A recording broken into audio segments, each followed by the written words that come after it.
Hi, replay people.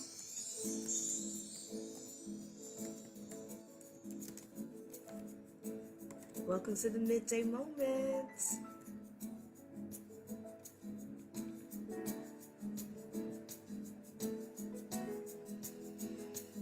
Hugs and kisses to all of the replay people as we give a minute for live people to join us.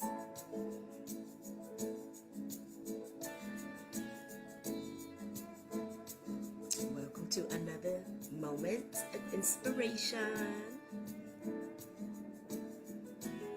It's Thursday.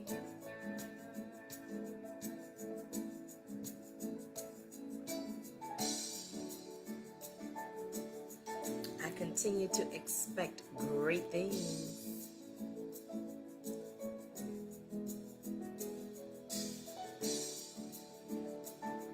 So we'll give another minute or so and settle into our midday moment, expecting great things. Per the title of the song. And then we shall begin.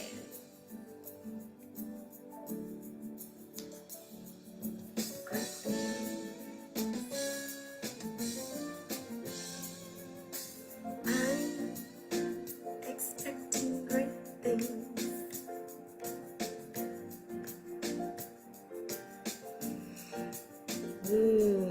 A lot of what we do, everything that we do really, is about consciousness. Your expectation, your anticipation, your invitations.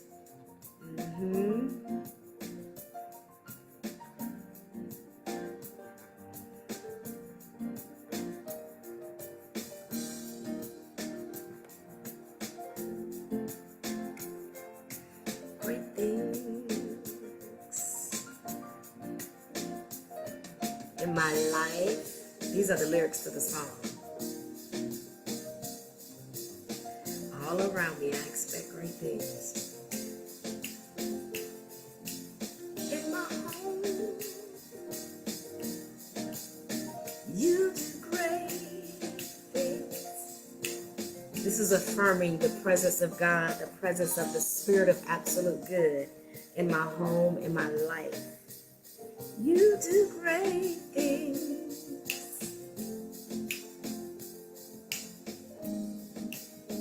Almost there. We're going to start teaching. Eyes haven't seen, ears haven't heard. This is by faith. We walk by faith and not by sight. So even though I haven't seen it, I still choose to believe.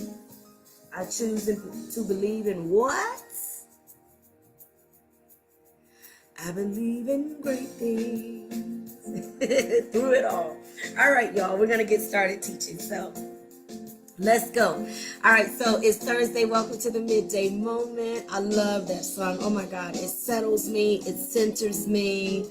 It echoes the sentiments of my heart. It echoes the core and the elevation of my consciousness. And so I love it. I love it. I love it. All right, everybody. So let's get started. Welcome to the Midday Moment. So I do the Midday Moment because I'm inspired to inspire. That's why I do the Midday Moment. I'm inspired to inspire. I started the Midday Moments in the backyard with no makeup, no hair done, no hair straightened out, no nothing. Okay, just a t-shirt and some throw-on pants or whatever, because we were in the backyard doing virtual school at the top of the pandemic when everything shut down. The kids were home. We were all home. And I'm like, we're not going to just sit around here looking at each other.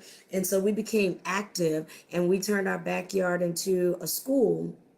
And so we're kind of like experiencing the anniversary of the Midday Moment. We turned the backyard into a school, and I had my kids out there in the backyard, and I had a few neighborhood kids that came over, and so we made up our own school. I allowed them to help make the curriculum and decide what we were going to do. So we did that for 2 weeks straight until the schools opened up virtually, and then they started doing assigned work from from the schools and from the teachers. But this is how the midday moment started. I desired to inspire and encourage people during that time. And so my students and I in the backyard, that's what we did. We went live to encourage some students. And so it's a little bit of the anniversary of the midday moment. All right. So that being said, I'm inspired to inspire, because there's a certain way that I approach life so that I can overcome on purpose.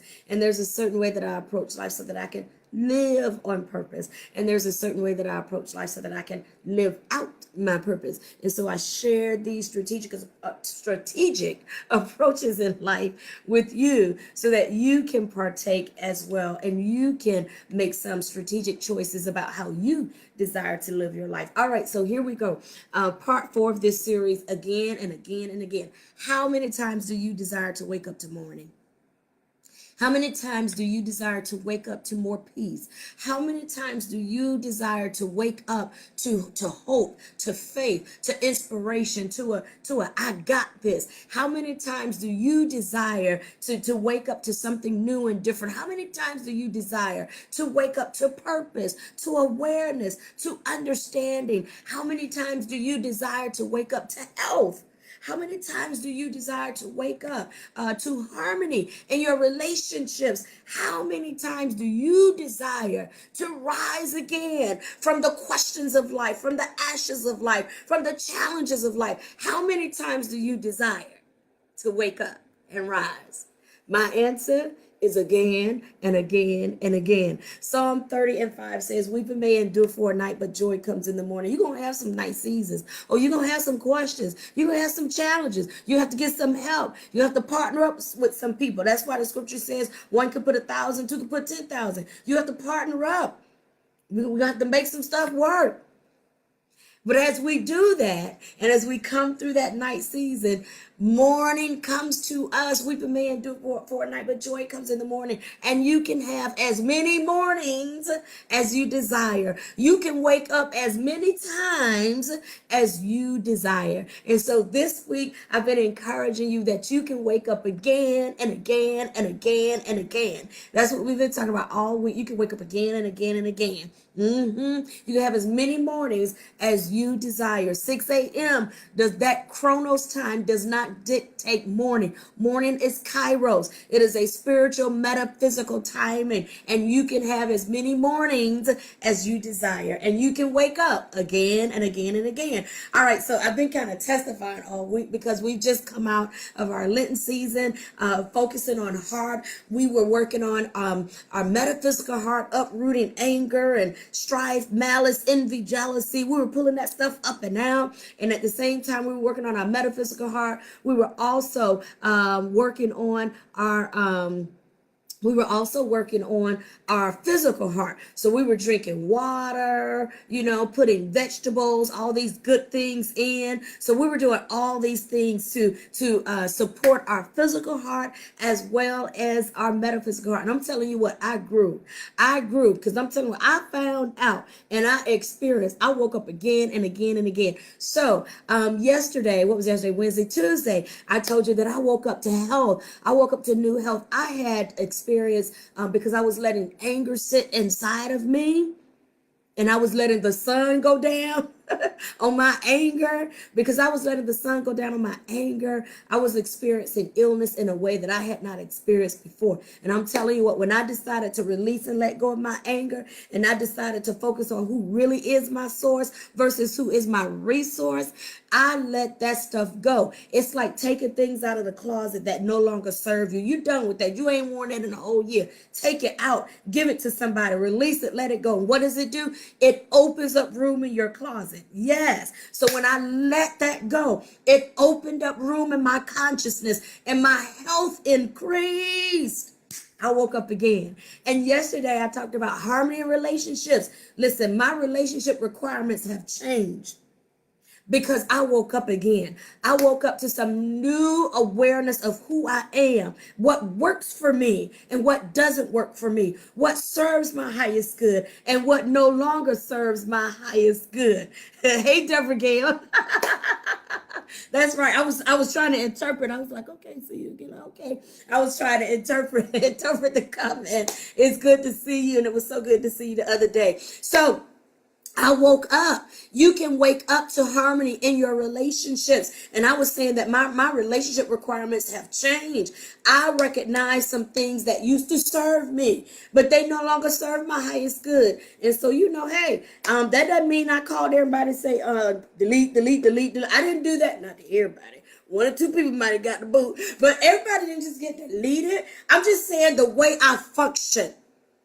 The way I function and the way I allow you to function in my presence has changed. Why? Because my heart has expanded. It has nothing to do with me disliking anybody. It has to do with me setting a new standard. I'm setting a new standard. And a part of my new standard had to start with me giving some apologies, asking for forgiveness, and just establishing some different boundaries and routines and so forth. But I'm telling you what, my heart expanded in this Lenten season.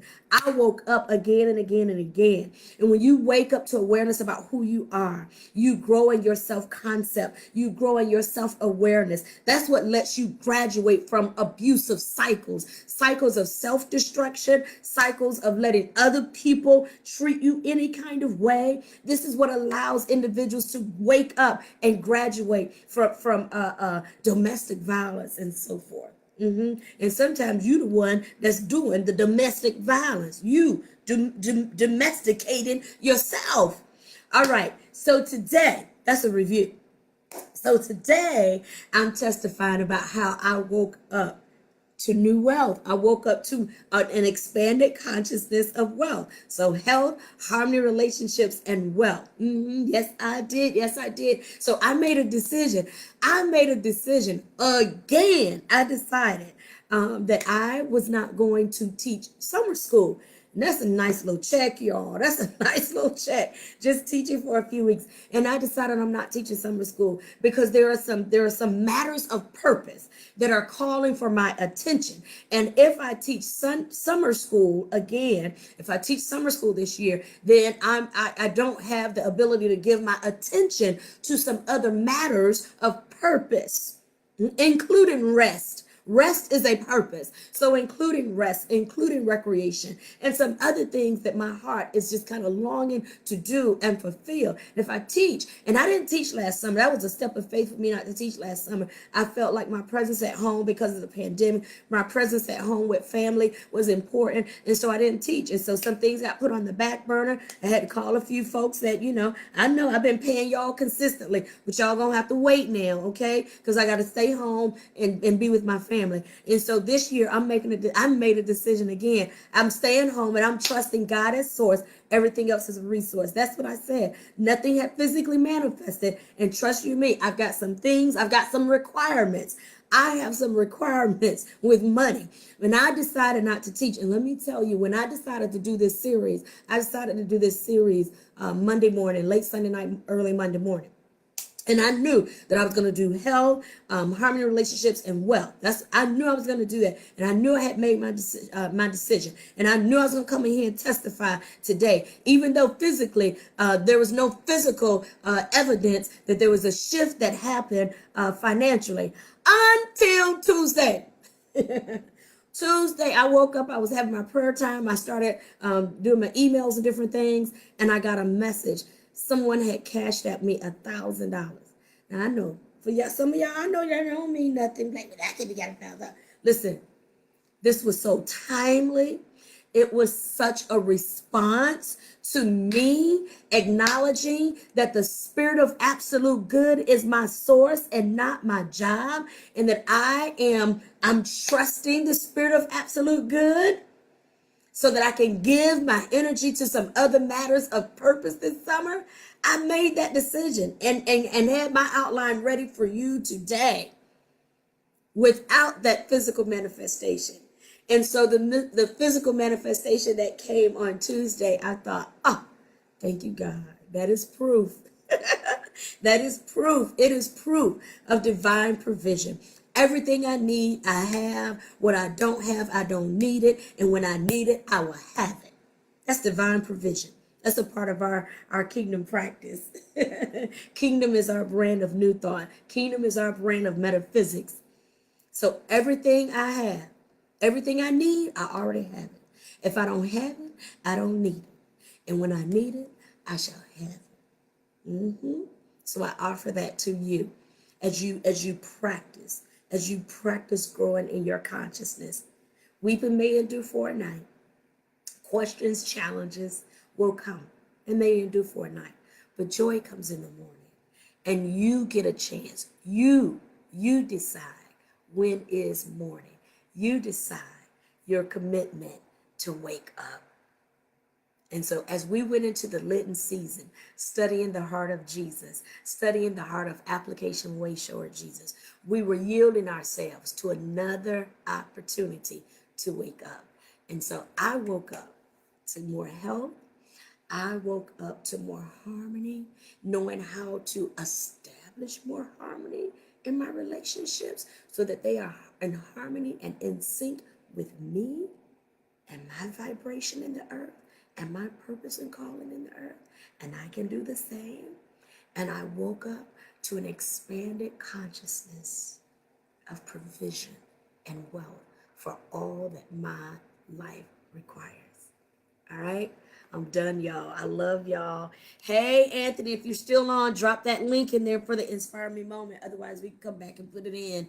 I love y'all. I bless y'all. That is the midday moment. It is my joy. It is my absolute pleasure to share these strategic approaches in life with you, because this is how I overcome on purpose. I don't drown. I work at not drowning. I'm intentional about not drowning. When I feel myself drowning, I work. I do the work. I do the metaphysical work to lift myself back up. So this is how I strategically approach life, so that I overcome on purpose.